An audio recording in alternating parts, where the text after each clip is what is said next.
Boa noite. Preciso falar também sobre idolatria, que é um sentimento, uma vontade de procurar em outras pessoas. Idolatria, por exemplo, fora da família. E quando você é um pouco mais velho, um pouco mais maduro. Idolatria é um sentimento de falta de noção individual em relação à resolução de problemas. Idolatria, por exemplo, olhando para pessoas famosas ou pessoas que são mais resolvidas na vida e procurando sempre uma resposta para alguma coisa que acontece na própria vida em outras pessoas. Por exemplo, às vezes até psicólogas. Eu acho importantíssimo ter psicólogas, ter psicólogos, acho importantíssimo.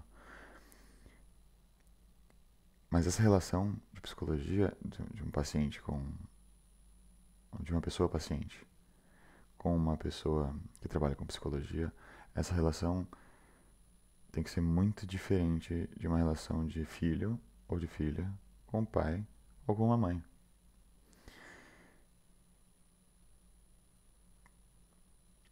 Uma pessoa psicóloga, em tese, tem que ajudar a pessoa paciente a fazer as próprias decisões, a entender o que sente, a entender como funciona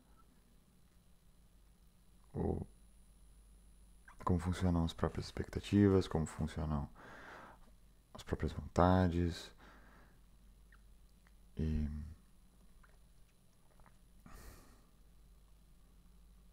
existem, por exemplo, idolatrias, e eu digo, idolatria é uma palavra muito grande, mas existem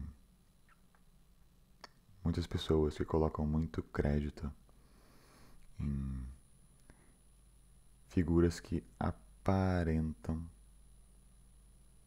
e aí tem a ver com projeções, figuras que aparentam ter muito controle sobre o que estão fazendo, que aparentam ser muitíssimo justas, que aparentam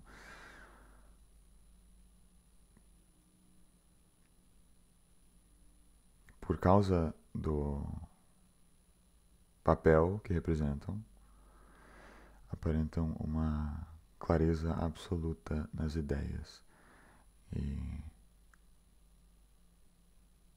dependem, às vezes, por causa da idolatria dessas pessoas em cargos de poder, depende da opinião dessas pessoas em cargos de poder. Isso é errado. De modo ideal, a gente tem que viver numa sociedade em que todo mundo tenha direito à educação, em que todo mundo consiga viver mais tempo com a família, que todo mundo se sinta mais seguro. E muita coisa tem que mudar na sociedade para isso ser possível. Muita coisa tem que mudar na sociedade para isso ser possível.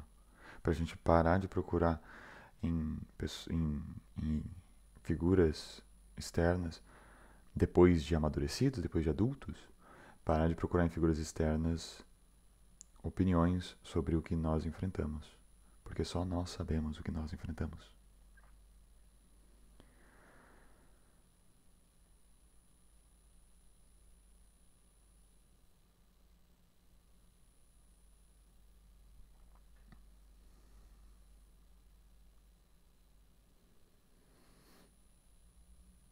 E é importante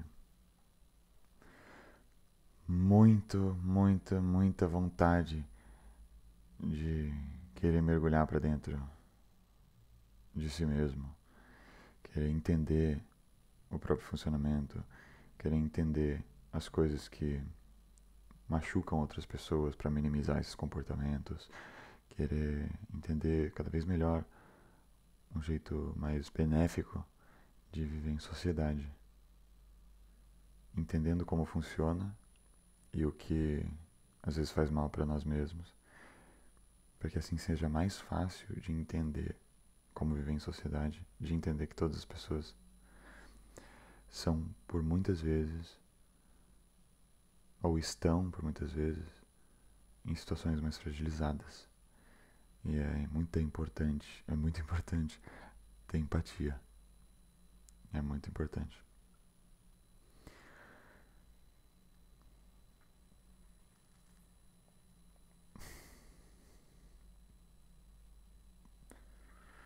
muito importante querer minimizar distrações, por exemplo. Querer minimizar tempo de computador, tempo de tela, tempo de distrações. E focar em coisas que estimulem mais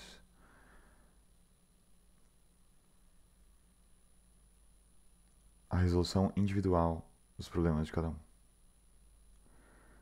Focar mais em leitura, focar mais em desenho, em artes que envolvem paciência e resiliência. Porque essas artes, essas ações mostram muito mais para nós mesmos que somos capazes de nos testarmos e passando por esses testes que somos capazes. Muito obrigado.